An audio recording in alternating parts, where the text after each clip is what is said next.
That completes our material on tuples, sets, and dictionaries. In this video, we're going to do a summary of the module. So we began by talking about the term data structures. These are types of objects that contain data, each in their own way with their own rules. So the built-in data structures are lists, tuples, sets, and dictionaries. At least these are the main ones that you're going to use in many of your programs over and over again.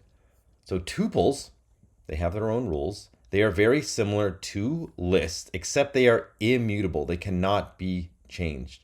Any type of object can go into a tuple, and the way you create them is just by putting values separated by commas, like this. So this creates a tuple.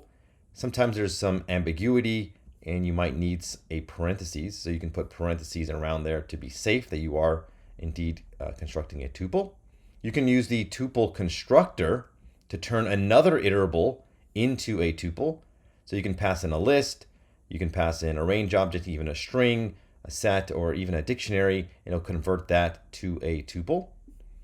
A selection for a tuple is the same as a list.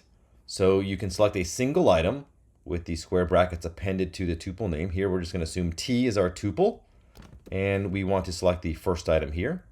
You can also use slice notation, just like with a list, with start, stop, and step values. Here we're slicing from the third element up to the 10th and step by 2.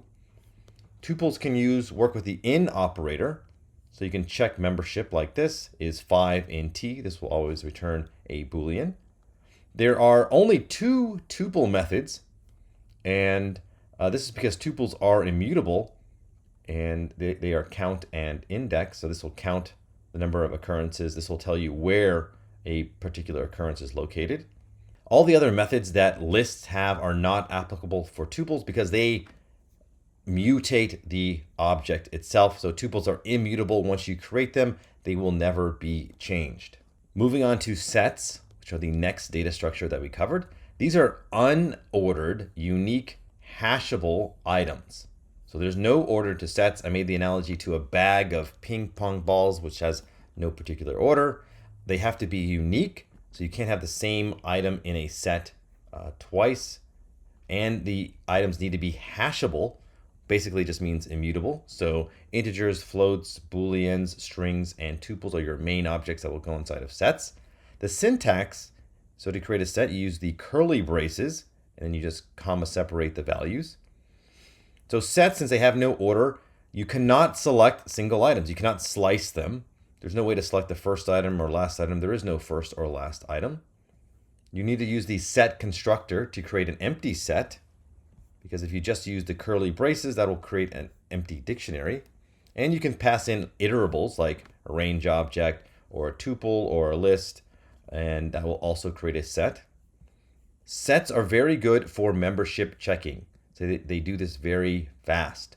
So to check membership, you use the in operator like 5 in S. We saw a very large difference between sets and list membership checking.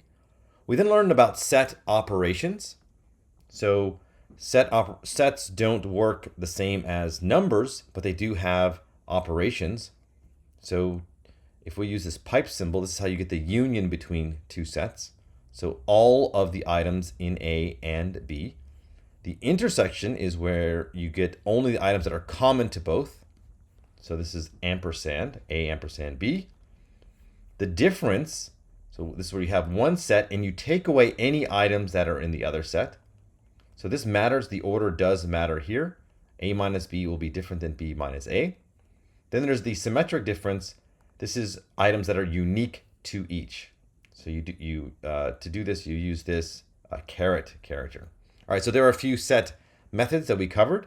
To add a new item to a set, you use the add method. To remove, you use the remove method. This will create an error if that value is not in there. You can use discard instead, which will also remove it, but will not produce an error if it is not there. Okay, moving on to dictionaries, the last data structure that we covered. This is probably the most complex one. So dictionaries are ordered key value pair of objects. So each item in a dictionary consists of a pair of objects. There's two components, a key and a value. So the keys must be unique and hashable. So the keys, you can almost say, are just like the definition for a set. So, but there's also values with dictionary. So each key is mapped to a particular value. Keys can only appear one time. They must be unique. So here's the syntax. Use the same curly braces. And the items have two components, the key, and then a colon, and then the value, and then a comma that separates the items.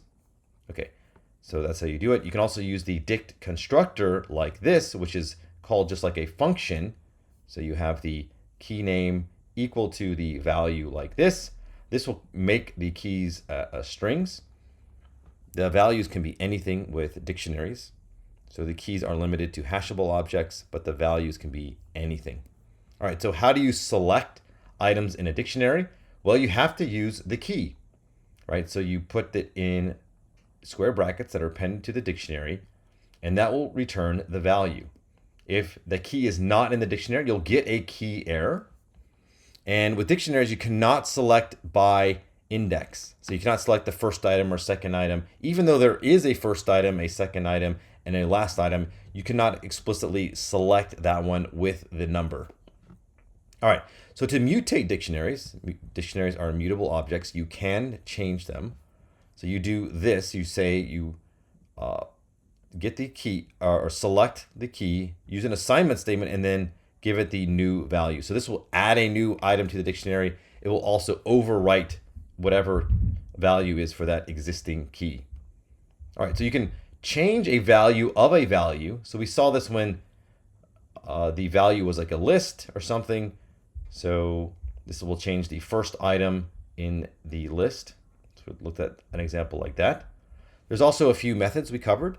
So the get method is just like item selection, except that it does not error if the key is not there. You can use the pop method to remove an item from a dictionary and also return its value. So it does two things. And then lastly, we covered dictionary comprehensions. This is where you can create a dictionary by iterating through a for loop all in one line of code. So you just remember you put the for loop on the right side, and then on the left is the expression you want to evaluate, and you just separate the key and the value with a colon. All right, so that is our summary of tuples, sets, and dictionaries.